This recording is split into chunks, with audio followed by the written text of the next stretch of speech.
Ladies and gentlemen, welcome back to the Front Row Access Podcast. I am your host, Steven Russo. Amanda Gonzalez. Let's fucking get it. All right, guys. So, UFC 311 was a time. Yes. That was a time. We Good we pay per view. we we Good pay per fucking view. saw Dagestani go down. We saw Dagestani go down. Who the fuck saw Umar Nurmagomedov losing that one? Definitely not his brother. Jesus Christ. And now this weekend, we have no fights, but we do have WWE Saturday night's main event. I'm predicting that nothing's going to change at all. I'm not going to make a big deal out of it because I see Saturday night's main event as like SmackDown Plus. So, I mean, not that I'm not going to watch it. I'm still going to watch it. But, like, I just don't see how... I mean, they hyped it up so crazy last time around. I thought it was gonna be like a mini WrestleMania. You know, I was like, oh, there's gonna be all this. It's gonna be so fun. But this time, they And have more to work with. and then I was like, what the fuck was this? And it was kind of bullshit.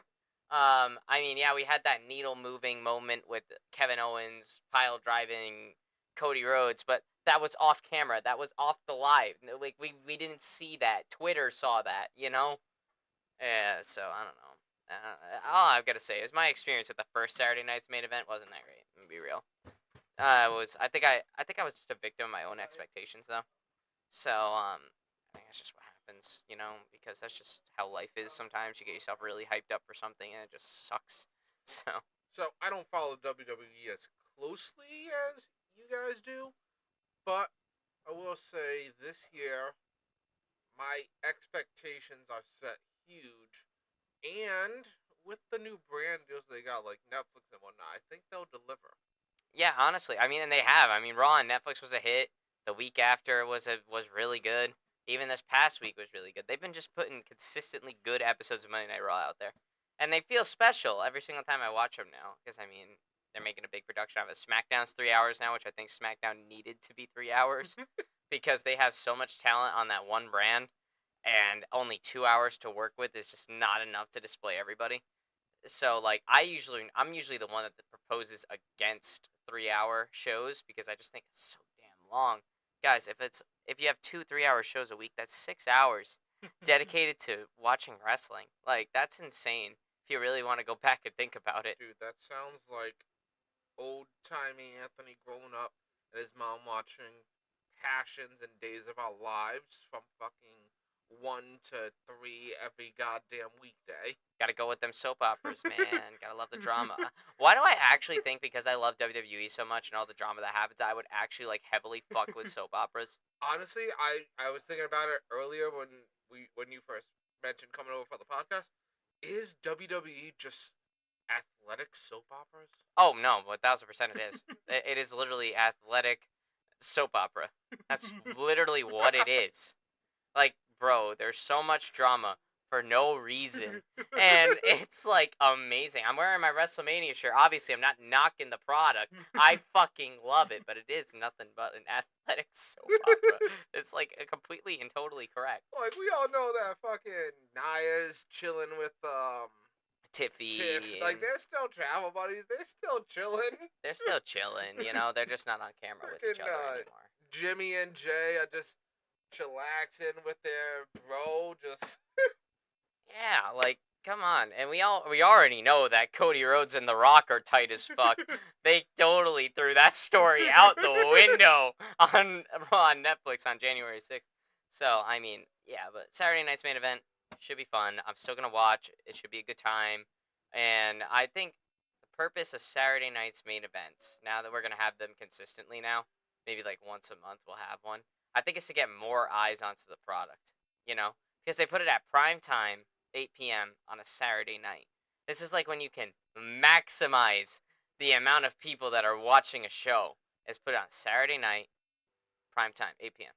So, I mean, I'm down. And plus, they give a good show. I mean, it's not like the matches were bad. They were good. It's just I was a victim of my own high expectations. So, and that's just what we get as wrestling fans. We're spoiled, you know. We're very spoiled. So, and when we don't get something that isn't spoiling, we don't like it, and we like to go on Twitter and get the little Twitter thumbs going. Yeah, but from a podcast does. Yes, we do. We have Twitter, we have Instagram, we have TikTok for as long as that's around. And Think another 75 days. we got 75 days for them to make a decision. And we're on Instagram. Fuck Facebook. We ain't on that shit. But and also Didn't here we on just YouTube. put reels on something too? Yeah, we did. We last fight night, obviously 311 was the day of the TikTok ban, the 18 hours of TikTokless. So we documented the entirety of UFC 311 on Instagram Reels. So I'm gonna actually try to be more active on there because one of them hit at like 400 fucking views. Damn. A reel on this tiny ass Instagram account with 30 some followers. Not even 30 some followers, like 20 some followers. So like I'm like 400 views off of that. Also, that could have been a lot of influx from TikTok because like people were probably just scrolling on Reels because TikTok was gone. But like I pulled in like 400 views on one of the Reels, and I have this tiny ass Instagram page that I rarely post on. I'm like, damn. Okay, Instagram algorithm, let's go. You were friendly to me that day. But no, it was pretty good. But anyway, we don't have fights this week, unfortunately. But we do have fights on February 1st, and that's also the same day as the Royal Rumble. So I'm going to have a very busy day of watching television, guys. It's going to be a very, very busy day of watching television. I don't know if I'm going to survive. I'm going to be watching television from 9 o'clock in the morning till fucking 11 at night. Bro, first world problems. God damn. God. How you gonna sit through all that TV? I don't know, man. I might get bored. What the fuck? What am I gonna do then? Scroll TikTok? Jeez, first world problems, right? Anyway, guys, so this is actually shaping up to be a pretty good next couple of fight nights for. Well, okay, maybe not. Okay, hold on. I revoke my statement real quick. There's a big stinker in the room there. So the next fight night is February 1st. Special start time. Prelims start at 9 a.m. Anthony, we gonna be up bright and early. So Thank you, Australia. thank you, not even Australia. They're in Saudi Arabia. What? They're in Saudi Arabia for this one. Really? And the main card is at 12 p.m. So we're gonna be going to our local Buffalo Wild Wings, and we're gonna be crashing in that bitch at 11:30 when that shit opens. So I mean, let's give them some business right off the rip. I mean, I'm gonna have to talk to the fucking Buffalo Wild Wings people next time I'm there. Just be like, yo, are you guys gonna open at like a special time to like watch the fights? Can I come here at like 10 a.m. and just chill? I don't think that's what's gonna happen, but Yeah, it could. maybe if it was pay-per-view. Maybe if it was a pay-per-view and not a fight night. But this fight night's pretty fucking stacked, guys. Main event, Israel Adesanya. Yeah, I said Israel Adesanya on a fight night. He's Contender fighting. is he? Will he live up to the hype? I mean, he did once. He didn't this past time. He was winning that fight, though. Until, well, dumbass mistake on the ground. But, Israel Adesanya versus Nasruddin Imavov. Crazy. This guy, Nasruddin Imavov. This Nasruddin Imavov, bro. This guy is something. He only debuted in the UFC, I think, like 3 years ago. And this dude has just been ripping ever since he came on the scene. Yeah, he took that one L to Sean Strickland. But, like, you took an L to Sean Strickland. That's okay. You know? It's a former champ right there. So, no harm, no foul. I only think in terms of could Tony Ferguson have retired to a fight like that? Yes. Of course. It was worthy of retirement. You are good. But Nasruddin, he's been on a tear. I'm excited to see what he does. We also have Shara Bullet Magomedov on the card. So, you know, the Dagestani striker that has one eye blind. And he just goes in there and bucks. And then he leaves. I'll be honest, you just enlightened me. I had no idea that you could not fight with only one eye in the States, and that's why he only fights. Yeah, that's why he only fights in the Middle East. I did not know that. The athletic commissions in the Middle East allow that. For some reason. I don't know. I'm sure there's not much they don't allow. They'll put money on anything. But in the States here... Please don't dox us. Please don't. We're just a couple guys that like to talk about fights. You know, and heavily opinionated. Our opinions are bullshit. They are opinions, and we just throw them out there. They only relate and are in correlation to ourselves. Yes. This is like extremely biased media, but you know. Hence why we always have the dues. I have the fridge, guys. You know me with the fridge. This is our new centerpiece. Isn't it beautiful? It's beautiful. Anyway, so Nasruddin Imavov, been on a tear. fighting Israel Adesanya. And then we have Shara Bullet. He's coming off of a big knockout back at UFC in Abu Dhabi, that October card, when Max Holloway met his fate. He fucking knocked. Shara Bullet was on that card, and he knocked out the guy with that double back fist. Double spinning back fist. And I'm like, how the fuck? Still, that the standout knockout of last year, besides the one I gave it to, is that Chinese lady almost dying. Yeah, that Chinese lady nearly dying. I don't know your name. I wrote it down somewhere. I don't know where I wrote it down. Once I see it, I'm gonna be like, oh yeah, that's her. But it's not coming to me right now. But that one woman, she like died. Yeah. She saw Jesus for a second. Anyway, so Shara Bullet's back, and he's fighting Michael Venom Page. Yeah, so that's gonna be a good fight. MVP's coming in, gonna test his striking skills once again. Obviously, MVP last time out faced Ian Gary, and he got grappled to death. Because Ian Gary just decided to become Ian Machado Nurmagomedov and just started wrestling motherfuckers. So, we'll take it. And he had Charles Oliveira in his corner that day, so I'm like, this bro's got Charles Oliveira with him. He'll be okay, But obviously, Michael Venom Page looking to make a comeback. He's 1-1 right now in the UFC. He beat Kevin Holland, and then he lost to Ian Gary.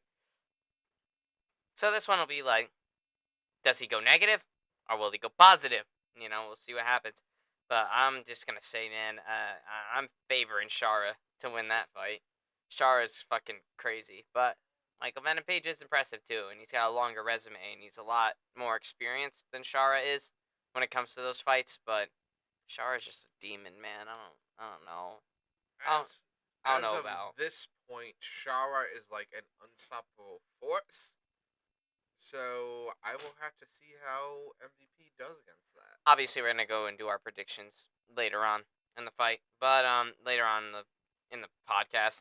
But right now I'm just kind of going over the card, letting you guys know what the fuck's going on. Next up, after that, our third fight on the main card, featured fight slot. Sergey Pavlovich is back. I mean, this guy, he just keeps losing lately. He lost to Tom Aspinall in the interim heavyweight title fight, and then he lost again. So I mean, he's on a bit of a skid, and he's fighting Jairzinho Rozenstruik though, and I like that matchup for Sergey, just because Jairzinho is like, he's gonna kill me. I'm just gonna say he can beat my ass whenever he wants, but he kind of fights stupid. So, and just like from a visual perspective, I know I'm gonna get my ass kicked by the guy, but He found you. Oh fuck! I didn't mean it. I'm just saying it. You're just saying what we're all thinking. Yeah, so he fights like stupid. He's like, he goes in there. I'm like, what the fuck is this guy doing? I'm like, what? That's me. And Sergey Pavlovich, I mean, he fights pretty stupid too. I'll be real, bro. Just comes in, just barraging people with hooks and just hoping and praying one of them lands. Go in there, take them down. Because I mean, if one of them does land, you're gonna die. But like, it's a matter of, will it land? So that should be an interesting matchup. They both fight pretty stupid. But I think that's a favorable matchup for Pavlovich over Rozenstruik. I mean, I'm not going to give predictions just yet, but I think just from me saying that, you guys know who I'm picking. So, next up on our list is Said Nurmagomedov versus Vinicius Oliveira. I do not believe Oliveira has any relation to Charles, and Said Nurmagomedov is not related to Khabib. So we got a knockoff versus a knockoff? Pretty much, okay. Yeah. Saeed has come out a couple of times and said that, yeah, I'm actually not related to Khabib. I'm a different Nurmagomedov. Khabib have any correlation to him? Like, trained at the same gym or no? They're not intertwined at all. They just have the same last name. And we also have Ikram Aliskerov on the card. He's back after taking a fucking knockout versus Robert Whittaker. On short notice, by the way. That was he stepped in for Hamzat, and Robert Whittaker knocked Ikram out and then went on to lose to Chimaev later on in the year Yeah. in pretty devastating fashion, Yeah. to say the least. But I mean, he seems like he's chilling now. I mean, he was just with Israel Adesanya, the guy that's main eventing this card, a couple days ago, training with him. He seemed fine. So I'm like, maybe it wasn't as bad as I thought it was. It looked really bad. It did look really bad though. Bro's like bottom front teeth are in the back of his fucking throat. It was like, oh no, oh no. That got your submission of the year for that. I mean, that was a fucking crazy shit. But he's facing Ikram, rather. Back to Ikram. He's facing Andre Muniz, and Muniz, I mean, he's been around for a while now, and he wins sometimes. He loses sometimes. He's never gonna be a champion. I don't even know if he's gonna touch like anything aside from top 15. But I mean, he still goes out there and he wins sometimes. Sometimes he beats an up and coming contender. Fights, catches prize money, and leaves. And then he goes. I mean, what's better than that? And then we also have Muhammad Naimov, which I don't actually know too much about that guy, but I've heard his name before. I've And heard the name Muhammad many a times. And then he's facing Khan Afili. That's the opening card of the main card. Anyway, and then we go into our prelims here. Got a couple of good ones on here. We have Shamil Gaziv. He's back. He's been a heavyweight prospect lately. He's been winning a lot. He's 13-1. He's young, and he's trying to climb up these rankings, bro, or trying to prove himself a little bit. So he's facing Thomas Peterson, who's a rather favorable matchup to him, to say the least. So I think UFC's trying to build up Shamil Gaziv a little bit to be like another heavyweight prospect that is deadly. So, because he is deadly. I mean, how many times do you see a big man knock somebody out with a spinning wheel kick? Because he did in his last fight. So, we'll have to see what happens with Shamil in this fight. But we also have Terrence McKinney on here, who has the second fastest knockout in UFC history with 7 seconds. This bro was 2 seconds away from beating Masvidal.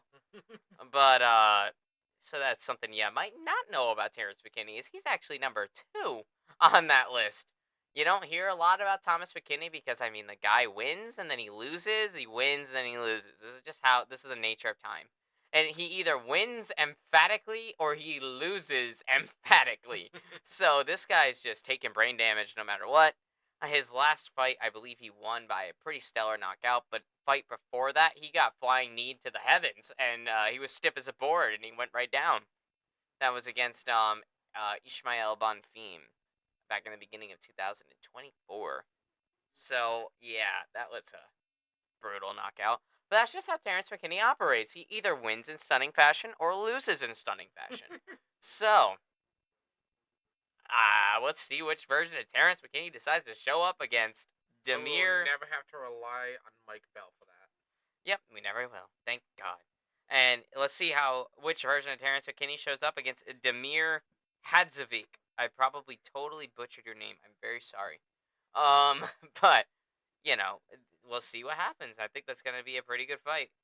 I don't know too much about Fares Zim or Mike Davis for that matter. So, I'll just we'll see what happens. I'll watch the fight and maybe one of them impresses me. Next up, we have one that I am familiar with. We have Jasmine Jasdavicius on here. She's fighting Myra Bueno Silva. Bueno Silva is a former title challenger. Jasdavicius is this up-and-comer. We're just going to see what happens when you put them two ladies in the cage and close the door. So, both are tough as shit. Both are pretty deadly within their respective arts. Myra Bueno Silva has suffocating groundwork. And Jasmine Jasdavicius has some crispy fucking kickboxing. So, striker versus grappler, styles make fights. Contender versus former title challenger. So it's gonna be a rather run-of-the-mill type of UFC fight. But should still be pretty good. And then these other two guys, I'm not even gonna mention because I don't fucking want to try to pronounce their names. But we'll still watch them. So anyway, I guess we can just jump right into the fucking predictions. Let's start with Jasdavicius and Bueno Silva. We'll just go from the bottom up. I don't know who I'm going to take with this one. I think I'm going to take Bueno Silva. Really, I got Jazz Divicius. You got Jazz Divicius for this one. I think I'm gonna take Bueno Silva, just because she hasn't won in a while, and I know she has the means to win against Jazz. That's why I'm gonna say it, because she just gets it to the ground. Jazz is kind of, for lack of a better term, sucks on the ground. So so I'm gonna take Myra Bueno Silva for now. But I mean, I wouldn't be mad if Jazz wins, because I kind of like her. So she's growing on me a little bit. I wasn't a big fan at first, but then I was like, I watched a couple more fights. She put on a couple bangers, and I was like, okay, yeah, sure. I'll keep our eye on you. I'll keep my eye on you. And next up, we'll go with the Terrence McKinney and Demir Hadzovic fight. I'm gonna take Terrence. Same. I'm gonna take Terrence, just because the guy's a wild man, and I think he's just gonna go in there filled with piss and vinegar and just knock this guy out. And that'll be funny to watch. So I'm gonna take Terrence McKinney, and maybe he gets at Masvidal's record this time, 4 seconds, which I don't even know if that's fucking possible, bro. You'd have to do exactly what Jorge Masvidal did, But faster. but faster and without ground and pound. Because think about it. So, fucking Masvidal hit the knee, right? Ben goes down, and he eats like 3, like, fucking ground strikes that he didn't need to eat. Bro was already out. So I mean, if you take a, seen from again. and he just faded into obscurity after that. But that's how Jorge Masvidal got the 5-second knockout. To be real, if you wanted to go off when he lost consciousness, you could have called that fight at like 3 seconds, honestly. But like, because they had the 2 more seconds of him just pounding on him, that was what made it 5 seconds. So you have to do exactly what Masvidal did, and have a ref that tends to pull triggers earlier than usual. If you want to beat that record, I would say. I don't know if Jorge Masvidal's ever losing that record. I think he's gonna hold it forever. So, etched in history for sure. And now Shamil Gaziv, Thomas Peterson. I don't know shit about Thomas Peterson, so just by default, I'm gonna say Shamil Gaziv. Same. So I mean, the guy impressed me in his last fight, and I want him to impress me again, so I could just keep watching this guy advance in the heavyweights. So, because goddamn it, heavyweight needs some fucking fighters, bro. We got that top 5 hasn't moved in like 3 years, so like it's bad. So I'm definitely excited to see this. So on to the main card now. I'm gonna stick over the Naimov and Khan Afili fight, just because I don't know too much about either of them. But well, I just want to see what happens between the two of them. Maybe one of them impresses me. Is that the one where his last name is Imavov? Nah, that's 2 fights from now. Next fight after the Muhammad Naimov and Khan Afili fight is the Ikram Aliskerov fight with Andre Muniz. And, I'm going to take Ikram Aliskerov to get his get back here. Yep. And show everybody I am Dagestan for a reason. So, just because one of us lost doesn't mean I'm going to lose this one.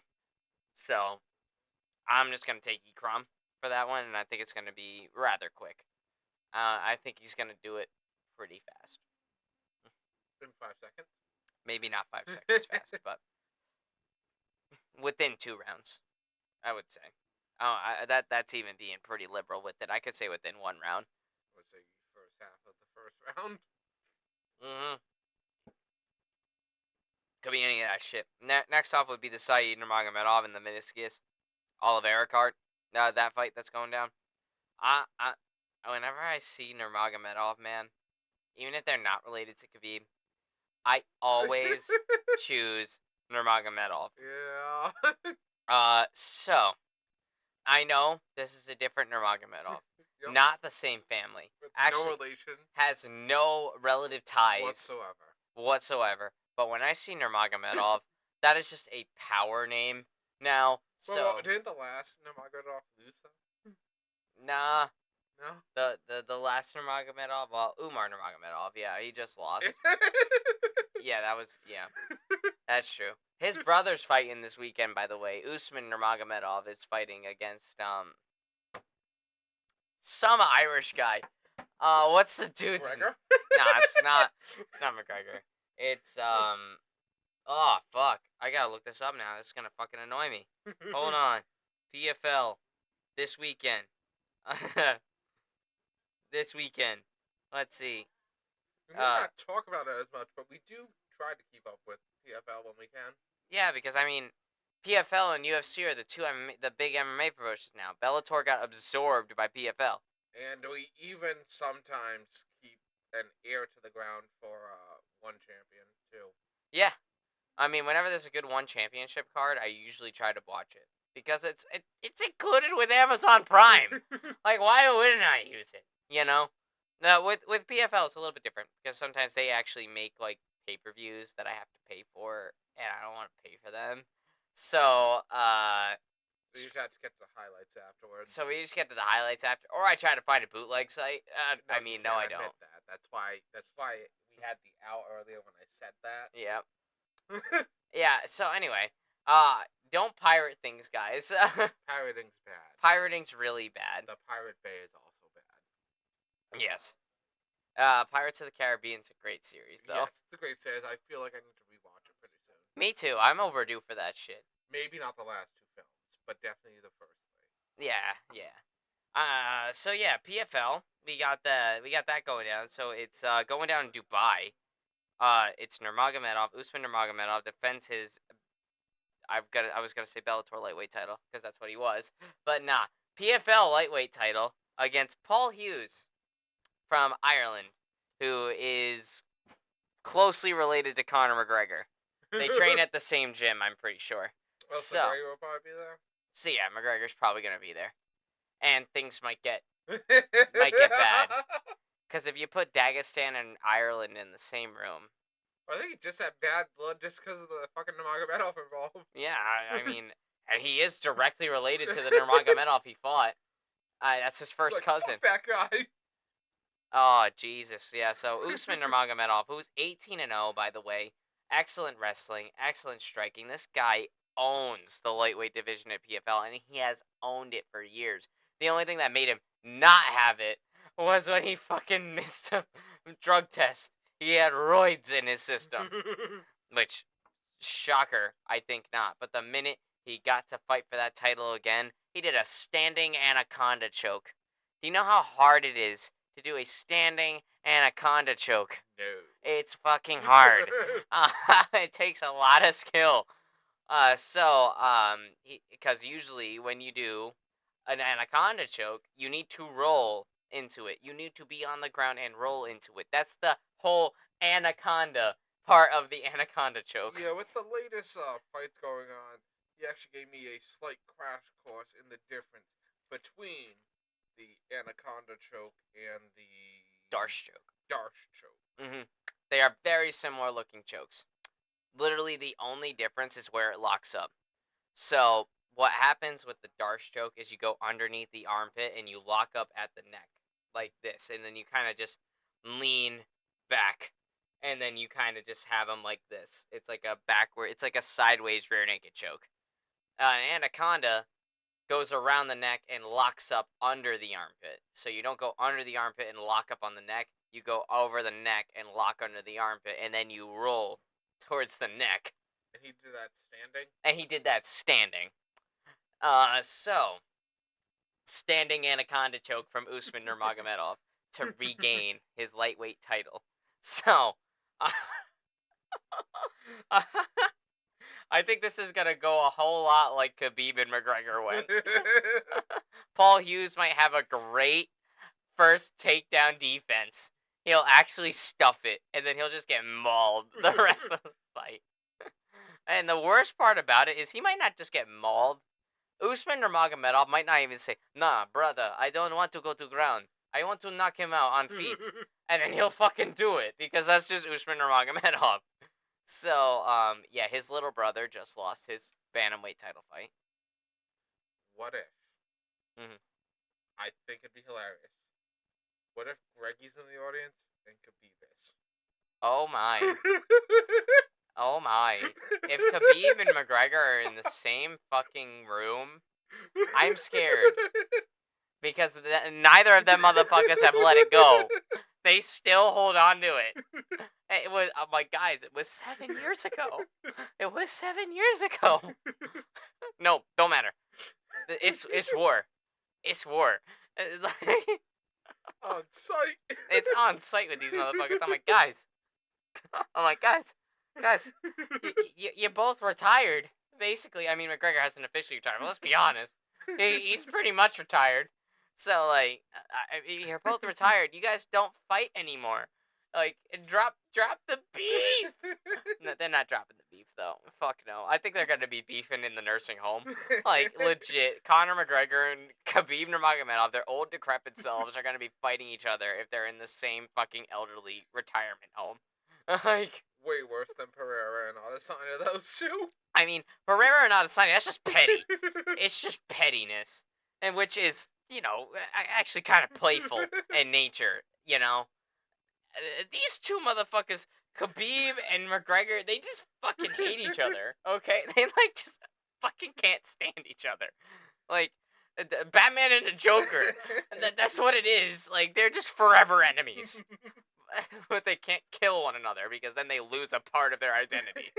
Like, that's like literally, it is Batman and the Joker in real life between McGregor and Khabib Nurmagomedov.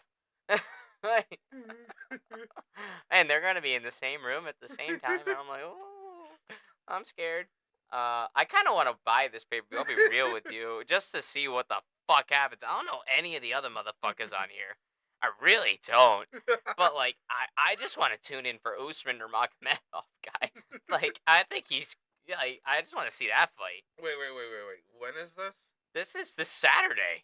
This one? Yeah. Okay. It's at 11 a.m., though. I'm going to be working. So, actually, I won't be able to. That sucks. So this is tomorrow? Yeah. Okay. I was like, wait, if this is the same night as the fucking... The other one, remember when you said you have a long next Saturday, long day of watching TV? Oh yeah, Royal Rumble and Israel Adesanya the same day. Like, Excuse if me. all three of these things were on at the same time, I'd be like, damn, I'm about to be consuming blue light like a fucking junkie if that's the case. But, but yeah, there's your PFL update. I don't know how I got onto this tangent, but we're here now. And we're fucking chilling, guy. Oh, it's because I was talking about fucking Ikram Aliskerov and Saeed Nurmagomedov. That's why. Okay, rolling back to the fight night that's happening on February 1st. Sergey Pavlovich and Jairzinho Rozenstruik. The battle of the stupid fighters. Sergey Pavlovich is gonna come up on top, guys. I think he's knocking him out in like the first or second round. I got that too. So, I think Sergey Pavlovich is gonna be like, Jairzinho, brother, I kill you. And then he kills him, I just like him a bit more than Rozenstruik. Plus, like, his fights are quick. Like, Sergey Pavlovich goes out there and either A gets a finish or B gets finished. Either A performs or B gets performed on. Exactly. Dude's fights are quick. I think he's got one of the shortest octagon times in, like, the entirety of the UFC. I think the person that has the shortest octagon time actively right now is Tom Aspinall, the defending interim. I was gonna say, I thought the defending interim champion. I don't even think he's had a full 3 rounds in the octagon. This dude just goes in there and fucking leaves.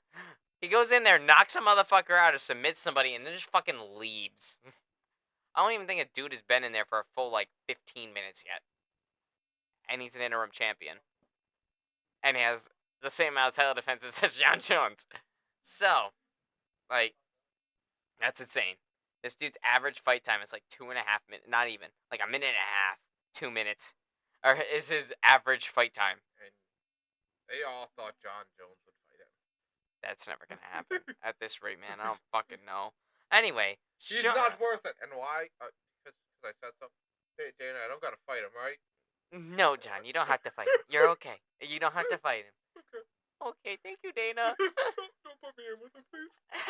He's gonna beat me up. Okay, we won't put you in that fight. Thank you, Dana. Says John Request for Jones. combat denied. Yes. So anyway, co-main event: Char Bullet, Michael Venom Page. Love Char Bullet. Love Michael Page. Both great guys. Both great guys. Love their performances. Love their striking styles. I They're was gonna say you just dynamic. repeated every word twice. Yeah, this just goes to show how much I love them. You know, I love these guys, and their fighting style epic. Their fights usually epic, whether they're on the losing end or not. Well, you're not on the losing end if you're Shara, but both of these guys are very similar in fighting styles, and I think they're both gonna look for a finish because they both kind of need it. Shara maybe a little bit less, but if he keeps getting finishes, the quicker he gets to a title. So Shara, just to fast track the UFC, is gonna want a knockout. And Michael Page, to make himself keep looking legit as he can, needs a knockout here.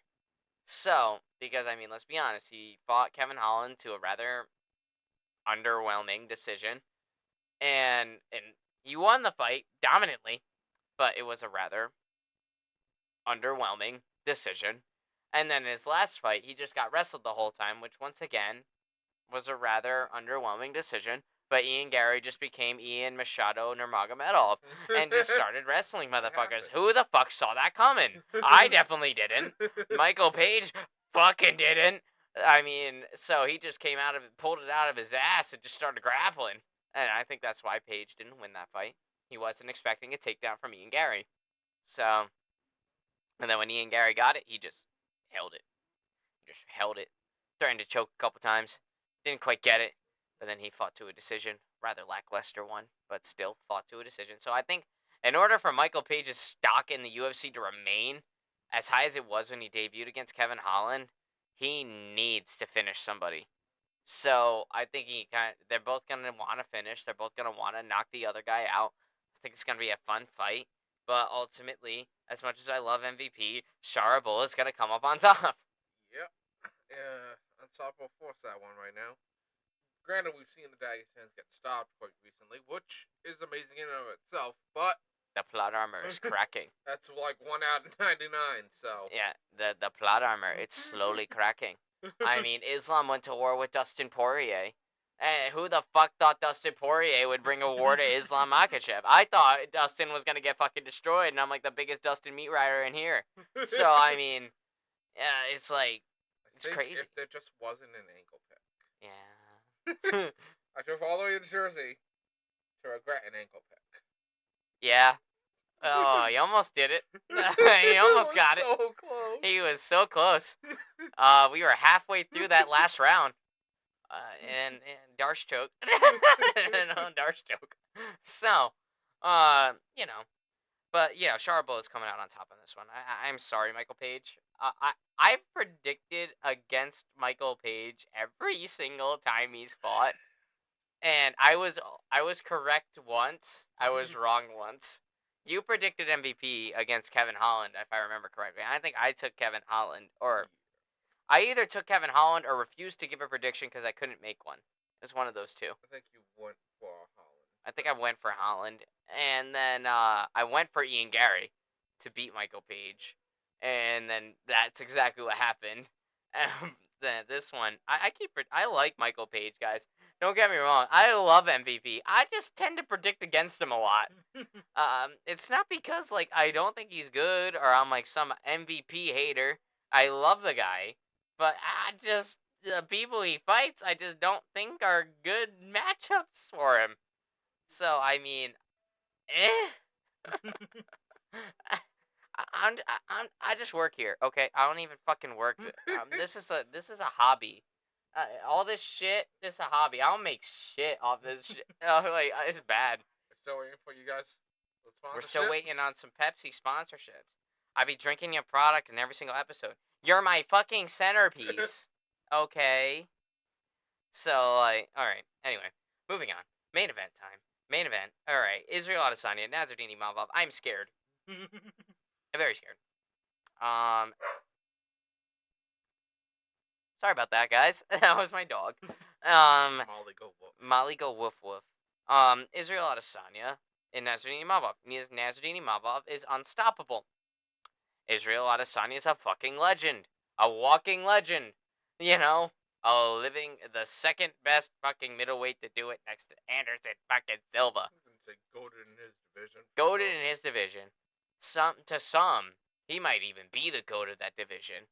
But I still think the GOAT of that division is Anderson Silva, and will remain Anderson Silva.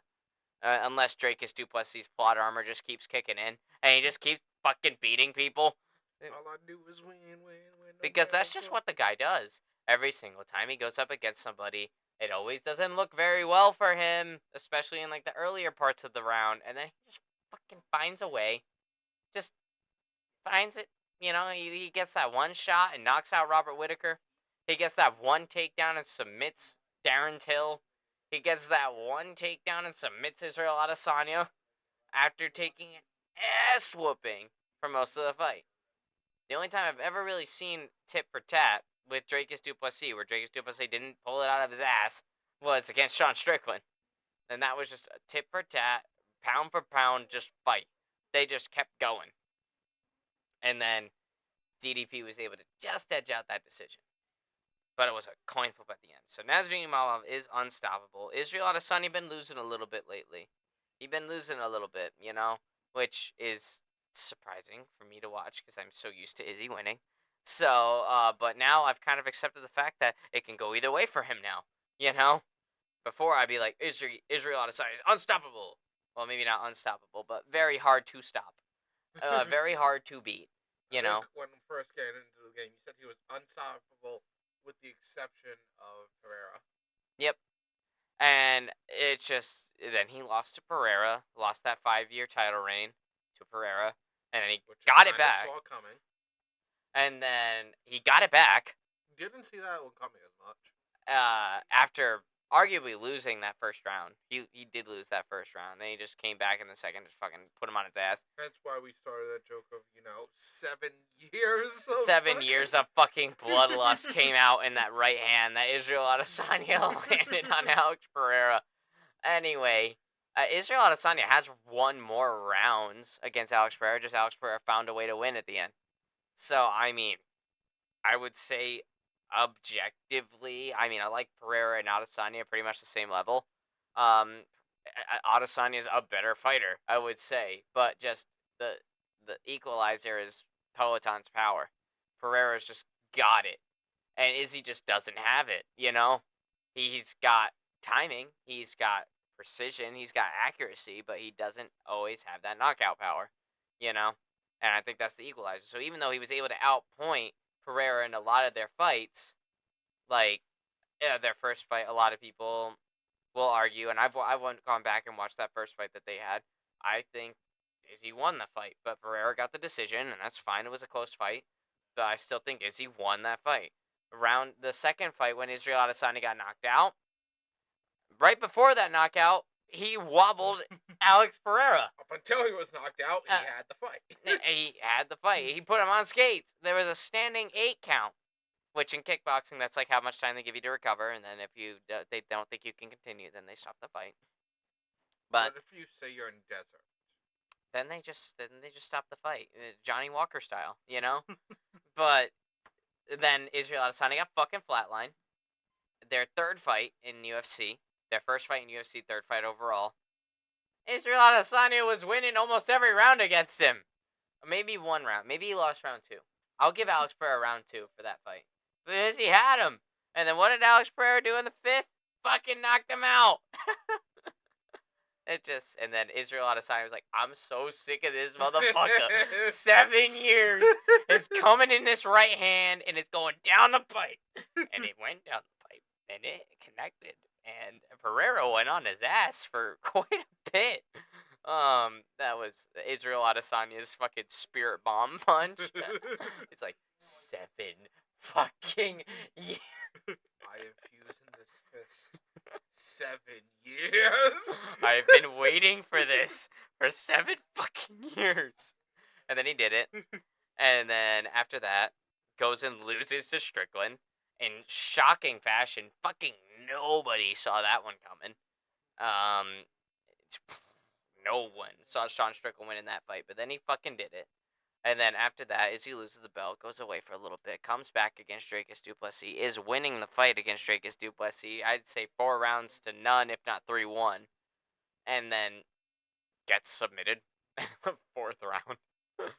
But still doesn't take away from the fact that Izzy been losing a little bit lately, and he's also 36 years old. I mean, 35, but he's gonna be 36 later on this year. So I'm like, I don't know. It's it can go either way. This fight is closer than you might think. Let me look at what the odds are saying right now on the good old UFC Say they're gonna webpage. call Adesanya for -300. Nope, you are right about Adesanya, but he's negative 185 to the plus 155 underdog of Nasruddin Imavov, which I think that's a good one. That's good. Good job, odds makers. Yeah. That's a good one. And even the Shara Magomedov and Michael Page fight, Shara Magomedov is only a minus 180 favorite to Michael Page's plus 150. You know what? Y'all actually might be safe with that bet. If you really want to take a chance on Michael Page, you might get it. Maybe take the pick. I'm not gonna do it. I don't gamble. But I think that's good odds though for the main and co-main event. But I'm going to take Israel Adesanya by decision. I think he'll just barely beat Imavov. I really want to say Adesanya, but I can't. You're gonna say Imavov? So I got Imavov. Yeah, I mean it's true. Izzy been losing a little bit lately, and he's getting older now. I mean, he ain't the same guy that came onto the scene 2018. Like he ain't the same guy. He's had a lot of fights, a lot of kickboxing fights. He had kickboxing fights before the MMA fights. Then he had amateur MMA fights before the professional ones. And then he had professional MMA fights. He had a whole ass title run. The Stylebender era was something to behold. That was a good time. But it's the nature of time. And Imavov is dangerous. I wouldn't be shocked if Izzy loses at all. And I've also just accepted the fact that Izzy can lose now. So and he been losing, but I'm still gonna take Imavov for this because not Imavov, He meant Adesanya. Adesanya. I meant Adesanya. I'm still gonna taking Imavov. He's got Adesanya. yes, and we'll see what happens on fight day. You'll be rooting for Izzy though, right? Oh yeah. Yeah.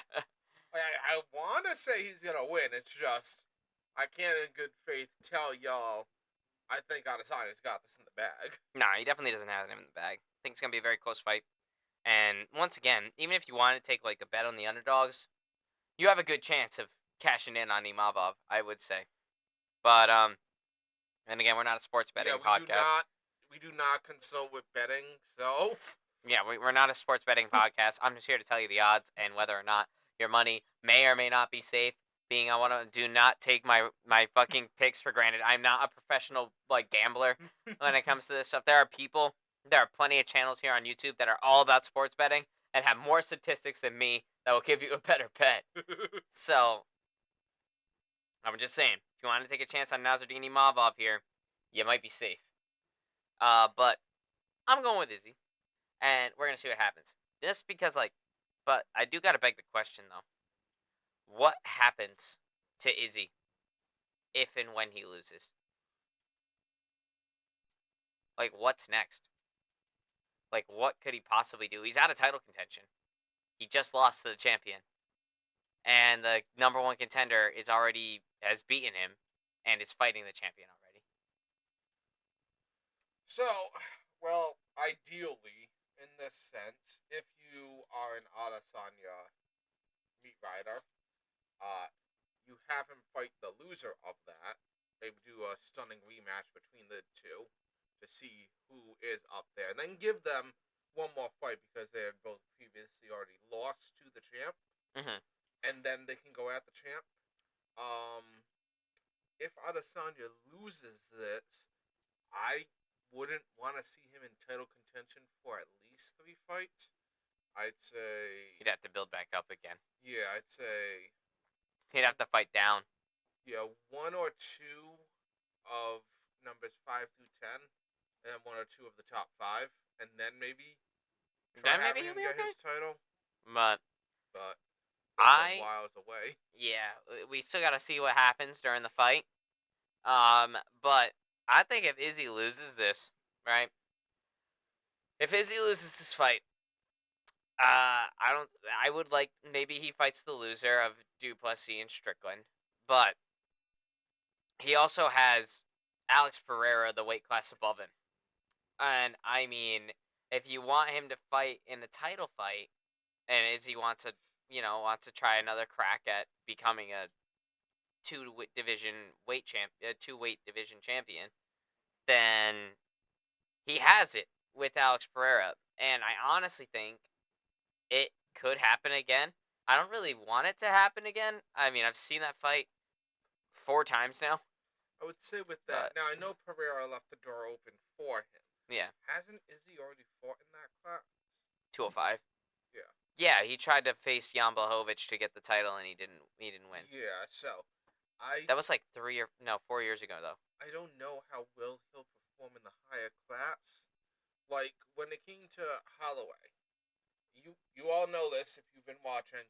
Whenever someone switches weight class, I am always worried for them. With Holloway, I am not as worried at all because his performance there has been as expected in my own regards to him. With Adesanya, going from being a champion with 2 losses, maybe even a third in this one, to then being moved up a class that you've already lost in, that is too scary a thing for me. I know it'd sell, That would sell like mad. but would it be deserved by the fans? I think not. Yeah, I mean, that's why I'm saying I'm like he has like either fight the loser or fight Alex Pereira again. I think those are the only ways he can do it. And if he doesn't do those things, then I don't know, man. Dude might just have to give it up. I mean, he already said he doesn't want to keep fighting forever. So maybe he could fucking, for all we know, he could retire if he loses. Yeah, Like, also available to him. yeah, he could retire for all we know. I mean, I already predicted when we did our 2025 predictions that we're going to see a lot of people retire this year. People that we love retire this year. If not this year, 2026. I think by 2027, early 2028, all of our favorites are going to be gone. So, I mean, time's a ticking. Well, not all of them. We got I mean, like, Rob Rosa Jr. yeah, I mean, like, He's not. out of, No, like, I the know old what guard. Yeah, Like, old guard. out of the for old sure. guard, I think a lot of the people that we love in the old guard of every weight division is going to be gone by early 2028, if not 2027 as a whole. So, I mean, time's a ticking, man. A win's a change a changing. We already felt the winds of change this past year. 2024, watching our favorites be a little bit more vulnerable. I For don't want to talk about Volk. I don't want to I talk don't about want to Volk. I talk want to about talk how about well Holloway. Ilya is. I don't want to talk about Duplessis. I don't want to talk about any of these guys because at it's the just moment. sad. But I'm just saying, like, I'll talk trash on John Jones. yeah, fuck you, John Jones. You suck. You suck. Fight Tom Aspinall. Please don't hurt me. But nah, I'm like, there's so many things that could happen. If Izzy wins, I mean, if Izzy wins, I think maybe you still give him the loser of the last fight. Yeah, it doesn't have to catapult him to title contention. But it could, especially if he does it in stunning you've fashion. also got to look at who is next for the champion of that division. Which would be Hamzat. So Hamzat, if he can make it. Yeah. If he can make it, yeah. If he can make it to the more than one fight a year, Hamzat should be fighting for the title at some point this year. I mean, he's next in line. The thing is, with his scheduling and with how much Duplessis may or may not want to fight, can you organize that to be the next fight after this? I think he could. But you never know, obviously. But I do think at some point this year, Hamzat's gonna have to challenge for not that lightweight title, the middleweight title. And like whether it's Strickland, whether it's Duplessis, whoever wins the next fight should get Hamzat. See, the thing I like with my champions is I want to see them fight 4 months at the least, 6 months at the most. So I want to see at least 2 fights a year from them. And if that scheduling doesn't work, I don't want someone to wait like what the hell did dude waiting on uh Chandler. I don't want them to wait like Chandler For and McGregor. miss the fucking spotlight to be on them. The coals to go cold. They don't have the fire. They don't have the steam behind them. I like them to be hyped for the fights. So I just want that to keep building until something stops it. You know? Yeah, but it's true.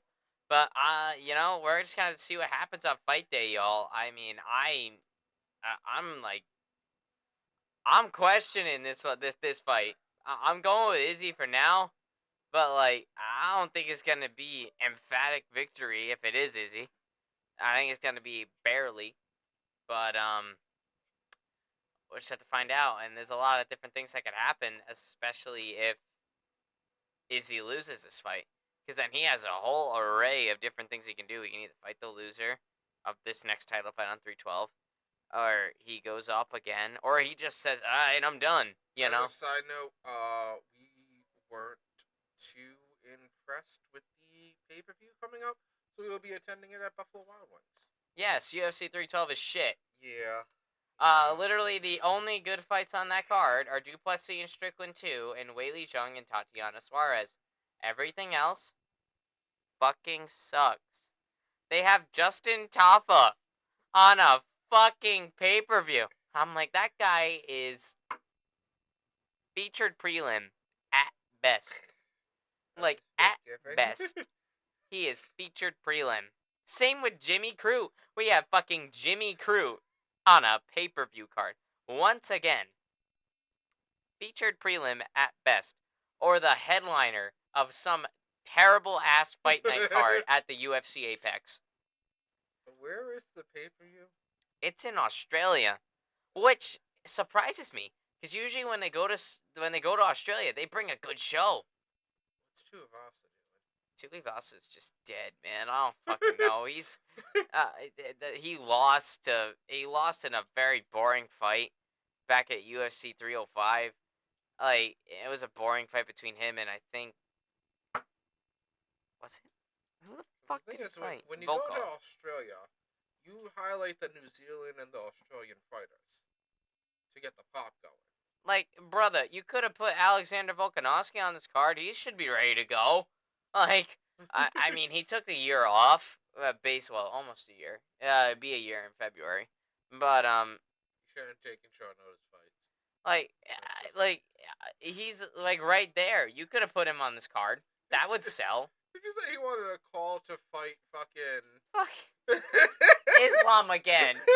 Like, when Arman Sarukian pulled out of the fight last week against Islam Makhachev, and Dana White announced that Renato Moicano was going to be fighting Islam Makhachev. Fucking Volk tweets at Dana White, "Why didn't you call me?" I'm like, Alexander the Great Volkanovski, we do not need you to fight Adesanya, Islam Makhachev. We don't need to see that 2025. We don't need you to see you fight Islam Makhachev on short notice again. We don't need that. For the sake of our mental health, we don't need that. Little do we know, literally in his garage in Australia, it's literally just a fucking punching bag of Islam that he's just been going at all day, and that's why he hasn't taken fights. I'm like, you could have put. I'm sure he's available by now. Like, I'm sure he's ready to go. I'm sure he wants to get back to it. So, like, you could have put him on this card, and that would have sold more than Strickland and Duplessis, I would say. Why the fuck you got Taffa? Like, why the fuck you put Taffa? Maybe, do they have anyone for Volk to fight right now? For Volk to fight right now? I mean, the only logical fight there are two logical fights that Volk can do right now. Either he rematches Ilia Topuria, because he still hasn't gotten his rematch, and he deserves his rematch, or he fights Diego Lopez. Like, those are the only two fights he could do right now. He either fights the number one contender or rematches the champion. Although I wouldn't mind watching the fight again, I don't think he needs to fight Brian Ortega. I don't think he needs to fight T-City. again. I mean, we already saw them fight once and it was a fucking banger. If you have not watched the main event of UFC 266, please fucking do. It's one of the best fights you'll ever see. I think we recently saw Cheese City. He was in the crowd at the last event. Maybe he's doing something. Yeah, maybe he's got something coming up soon. Which, that's going to segue into our last point of the day. So, just to recap, Volk, I think those are the only two fights that you can make for him right now. He either rematches Ilya, which Ilya has already come out and said, I'll do it. I'll give him another chance. Like, Ilya has already said he deserves it. I'll give it to him.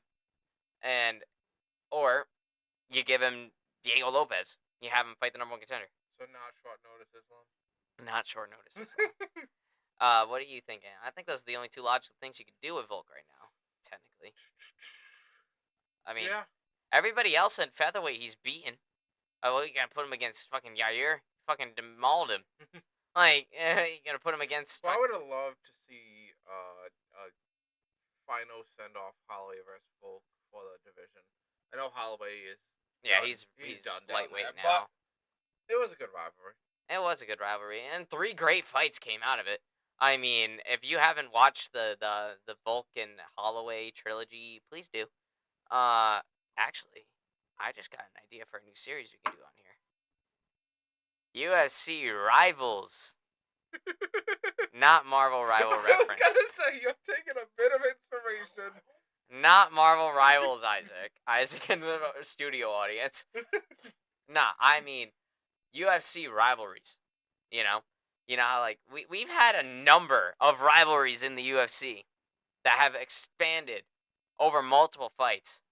John Jones, Daniel Cormier, fucking Matt Serra, no, not Matt. Yeah, Matt Serra and GSP, fucking Matt Hughes and GSP. You had GSP was before I started watching, so I don't know any of those. So like, if we did like a crash course and then like a review, I could definitely see that working pretty well. like we also Anderson Silva and Chael Sonnen. These are like some crazy rivalries. Frank Mir and Brock Lesnar. Like, you think Chael and DC gonna fight? Chael and DC. Oh God, I hope not. They're too old. They're both in their late 40s. They don't need to fight each other. That is just elder abuse at that point. That is elder abuse. But oh yeah, spoiler alert, guys. DC and Chael Sonnen are the Ultimate Fighter coaches this season. Dun dun dun. So it's the bad guy versus the good guy. You know. So we're gonna see how that goes down. I'm actually kind of excited for that. That's gonna be fun to watch. But I think that's it. Like we can do, or we do more modern stuff. We can do Vulcan Holloway. Well, like I said, Gaethje Poirier. A summary, and then I could like watch the fights on them. Yeah. Go over the overview. You know, someone watching it from after it's happened, or someone who's watched it like as it was happening. I didn't watch it as it was happening. I just went back and did a fuck ton of homework. So I mean, we can even do like modern like rivalries. You know, Dustin Poirier and Justin Gaethje, despite them being bros, that's a rivalry. Yeah, there's a Holloway Volk. I'm saying if you want to make it as like a series, obviously comments, hit us up, let us know about the rivalry you want us to see. That would be fun. That would actually be really fun. And even though the fight only expanded to like one fight, you could do McGregor and Khabib. Honestly. So It's gotta be the worst bad blood. Either the worst bad blood rivalry, like where they two people like actually like genuinely hated each other, was either DC and John Jones or it was McGregor and Khabib. They're both up there for me. I mean, McGregor and Khabib was like the theatrics. It was two cults of personality just colliding at one time. I mean, like DC and Jones seem to be pretty cool nowadays. DC and Jones are fine, but back in the day, man, they fucking hated each other. Right now, Khabib and Craigie still don't care just for each other. Still going after each other, but like just because like how big John Jones and DC's rivalry was. That's another one. We could do DC and Stipe. That was a big rivalry for a bit. One of those fights warranted DC to have double champ status. So I mean, that DC and Jones though in their day when they were like in their prime fighting each other, brother, they fucking hated each other. It was like because they were the best of the best at the time. Like We're talking like 2017, 2018, 2016, like that time period. John Jones and DC were still like ripping it at that time. Like they were like on top of their game. So like obviously like then the two guys, two big egos get into the room, it's gonna get bad. But they had a lot of iconic media moments between the two of each other, just going at it. But then so did McGregor and Khabib, you know. And McGregor threw a whole fucking package dolly through a bus, Yep.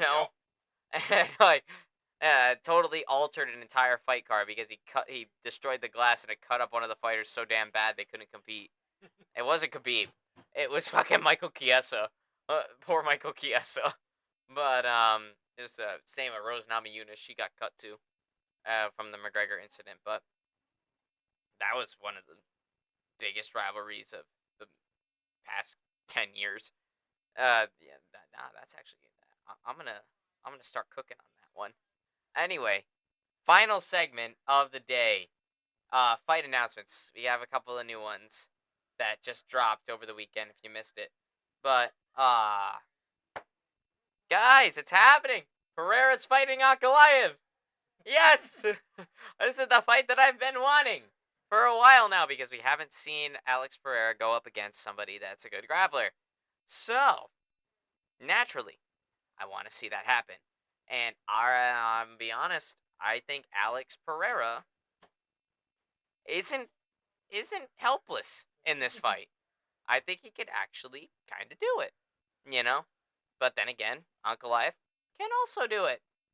So I'm excited about that fight. That's the main event for UFC 312. And the co-main event, it's 5 rounds. It's gonna be a bloodbath. There's gonna be so much brain damage happening all at once. It's gonna be Justin Gaethje and Dan Hooker. So, the amount of brain damage that is going to ensue, the amount of blood that will be shed, the amount of violence they will partake in will be something legendary. I am so hyped for Gaethje and Hooker. I'm just saying, he actually does like the fighters. He doesn't want to see their brain matter all over the place. Oh yeah, I love them both. That's why I love them. It's because they're all in. They're like complete like violence. Oh gosh. What? Just remind me of the worst cut of fucking 2024. They're running Aldana. Oh yeah. That skull was hanging by a thread. I thought I saw that's some fucking brain matter there. I thought I saw some bone up in there. Ooh. I thought I saw some bone. And Renee Aldana, I hope you're doing okay. Honestly, that was bad. You got your face beat in, quite literally. So yeah, I was all cut up. Ooh. like, I don't know how that I didn't. Yeah. But nah, the fucking train wreck that's gonna ensue between Justin Gaethje and Dan Hooker is just gonna be insane.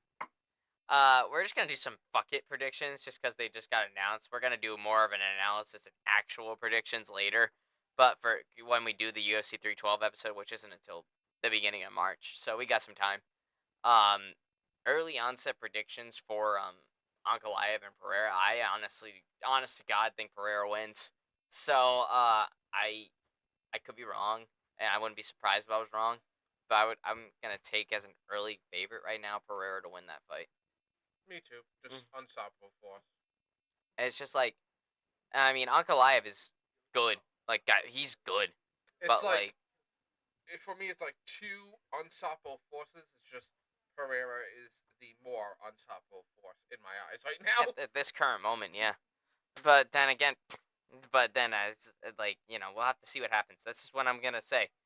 Like, if Pereira beats Ankalaev here, he's got to move up. Or wait for the Adesanya fight. Or wait for the Adesanya fight. One of the two. It depends on what Izzy's doing. Depends on how Izzy performs in this next fight. So that's always an open door. Or he either does the Izzy fight, or he's got to move up. I mean, I can make one of my 2025 predictions come true. Pereira challenges for a heavyweight title, but loses. Would he fight the interim heavyweight or the heavyweight? Whoever's available. So probably the interim. Probably the interim. Available? Why is that an option? It's terrible. Why can there be a multi-defending interim world heavyweight I don't fucking know. They need to book that fight and fast. If Ferreira's to move up and challenge for a third belt rather, brother, you have to sort out that fucking division now. Either strip John Jones or book the fight now. Like, it needs to be Fuck it, solved. have them both fight Ngannou. He's the champion. Yeah, Do a cross-promotion championship. I don't know if they'll like that. We'll have to see though. But for Ankalaev and Pereira, I'm gonna take Pereira as an early prediction. Obviously, this is just fuck it predictions. This isn't the official. But and for Gaethje and Hooker, Hooker has just been a different man since getting tattoos and dyeing his hair blonde. So he has just been. He's on a 3-fight winning streak right now. He's going nuts, but he isn't running. He hasn't. He's been going nuts. He's been beating good guys. He's been beating Gamrot. He beat fucking. What else he beat? He beat someone else. But anyway, he beat Gamrot most recently, which that was a big upset when nobody thought Hooker was winning that fight. I didn't even think Hooker was winning that fight. I thought. I said not to count Hooker out. Yeah, I think I predicted Gamrot to win. But I said Dan Hooker's always capable of surprises, and Dan Hooker surprised me. So, I'm just saying, both of these guys, they're going to leave it out there. It's going to be a beautiful train wreck. But, Dan Hooker's beating some good guys, but he hasn't run into final run Justin Gaethje. So, final run Justin Gaethje, I feel, is going to be a force to be reckoned with, because he's got nothing left. He's like, I'm either winning or I'm going away. So, fuck it. Let me throw the kitchen sink at this guy. Because I just think, that's just the point that Gaethje's at right now. He's already come out and said that if he gets knocked out the same way he got knocked out against Holloway, he's done. So, we're in the final days of Justin Gaethje right now. And I think he's just going to throw caution into the wind. I wonder if he'll retire on a rematch with Holloway. Either a rematch with Holloway. My ideal retirement for Justin Gaethje is to fight Dustin Poirier. Yeah, I know. But, I mean, I don't think I'm going to get that. Yeah, I don't know if Poirier wants that fight again. If I was Dustin, I would want that fight again. Just to see what happens. I mean, they both knocked each other out. Like, Dustin knocked out Gaethje in 2018. Gaethje knocked out Poirier in 2023. Like, let's fucking run it again. Let's see who's gonna get the final knockout, And double retirement. And then double retirement after that. Honestly, that is like my honest to God, that is my most ideal scenario. And then Ferguson runs down to the arena and challenges both of them. Yeah, so I'm just saying, that's my ideal. I don't think I'm gonna get that fight, especially now that Justin Gaethje's fighting Dan Hooker. I think my likelihood of that fight happening is just gone now, which is sad. But like, you can't always get what you want. But hey, maybe if Gaethje takes no injuries and is willing to make a quick turnaround, rematch for the BMF belt. Yeah, I mean, Max Holloway still got to defend that thing. He's still got to fight too. I want Holloway. Holloway been talking with Charles Oliveira online. They were just tweeting back and forth the other day. And Charles Oliveira said, "Well, I am the #1 contender for the lightweight title, but if that fight doesn't get booked, I want to fight sometime soon." And then Max Holloway replied with International Fight Week ? So for the PMF belt, I mean, I wouldn't mind seeing a rematch between Charles Oliveira and Max Holloway. Yes, this would be a rematch. So they fought once at featherweight, like years ago, like 2015. Like it was a while ago. I believe Max Holloway beat Charles Oliveira. I think that's true. I'd have to go back and fact check myself, but I'm like an 85 to 90% sure Max Holloway beat Charles Oliveira, and they haven't crossed paths since. Know who else Max Holloway hasn't crossed paths with, which he's definitely not going to again now because the dude's just gone. Conor McGregor. So, he faced Conor McGregor in I think Conor's third or second UFC fight. Before he was big, he fought Conor McGregor, and I know Max Holloway's sitting at home somewhere in Hawaii going, man, everybody get this fight with McGregor. I fought the guy when he just got here. I didn't make as much money as them. So I don't think the fight's ever going to happen. I don't think Connor's ever fighting again. But that's no, we're gonna do Connor and Khabib at the Roman Coliseum after this PFL event. I don't think they'll need the Roman Coliseum. I think they'll just need that arena that they're gonna be at that night, and that's it. There's a cage right there. Y'all know the rules. Go in there. On the spot. These motherfuckers, dude, they just don't let go. They just don't let go. I'm like, gotta let that shit go. You just go to sleep. But nah. And also another guy that hasn't crossed paths with Max Holloway in recent time is Dustin Poirier. I mean, Dustin beaten him twice, but Volk beat Holloway twice and still fought him a third time. I think that fight could happen again. That'd be a cool retirement fight for Dustin Poirier. Go up for the BMF title versus Max Holloway for his final fight. That would be an interesting one. Does Dustin win that fight? Meh. Probably. But we'll see. One of these ones will just do predictions for retirement fights of the old guard. Yeah, because it's gonna We'll happen. have a whole matchmaking board set up. Oh yeah, I gotta get dry erase boards and shit. But just saying, there's a lot of things that can go down. And back to Justin Gaethje and Dan Hooker though. Gonna be a beautiful train wreck of a fight, but I'm gonna take Justin Gaethje to win. The reason why, my reasoning, is not just because of the wild, ungodly, inhuman power that Justin Gaethje possesses for a man of his size.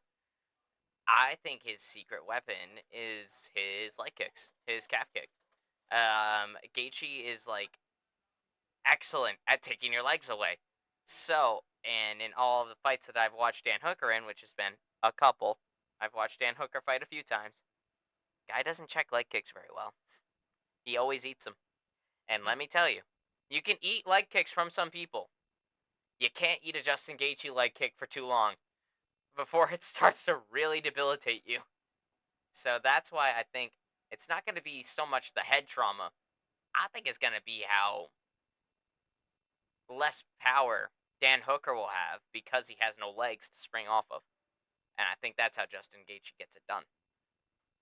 I think he's going to kick his legs out, and then once he kicks the legs out and Dan Hooker can't, put weight on it for shit, he's going for the kill. That's it. So that's my reasoning. My early onset prediction, obviously I'll have my official one when we do that podcast, is Justin Gaethje. I'm gonna go with Hooker for this because when I last saw Hooker fight, I was scared. In regards to this guy means some serious business. He has an agenda and he's taking the quickest route to get there. I mean, he fought his way back to the top 5 pretty damn quickly. That's fucking scary. Yeah. And usually, once you leave the top 5, you're out. Ask Michael Chandler, ask Beneil Dariush, all these people that have recently dropped out of the top 5. Even Tony Ferguson a couple years ago, dropping out of the top 5. You don't usually get back there. Dan Hooker got out of there and made his way back there, which, insane, but... Just saying I don't see Hooker losing until championship. Until, he fights Makhachev or something. Yeah. Makhachev again. That would actually be another rematch, too. Because Islam fought Hooker once before, and it was how Islam got into the top 10 of lightweight. Dan Hooker was number 6 in the world. And he came in on short notice to fight Islam Makhachev, and Makhachev beat him by Kimura. That was back in, UFC 267, back in 2021. Sorry, I gotta dig at the dag. Did you say that Islam got in top 10 due to a short notice fight? Yeah. Yeah. Short notice fight, huh? Mm-hmm. Yep, Dan Hooker had just fought a couple of weeks prior on UFC 266 on the prelims of that fight. He won, and then he faced Islam a month later, and he lost by Kimura. Islam, you can't fight opponents fully prepared. I mean, he beat a fully prepared Charles Oliveira. Listen, let me have my digs at the dagger stance. I'm just saying the fact. I'm not saying I liked it. I didn't like it, but we still haven't seen back to Oliveira against Islam, okay? I want to see that fight. That's gonna be a good fight. Book it, please. I'm done. Anthony, do you have anything else? I think that's good. Let's fucking go. Well, anyway, guys, we'll see you next week. Go ahead and hit us up on our email, frontrowAccess15 TikTok at Gmail. Saturday, the main event. Yep, and we'll do some TikToks for Saturday night's main event. Later.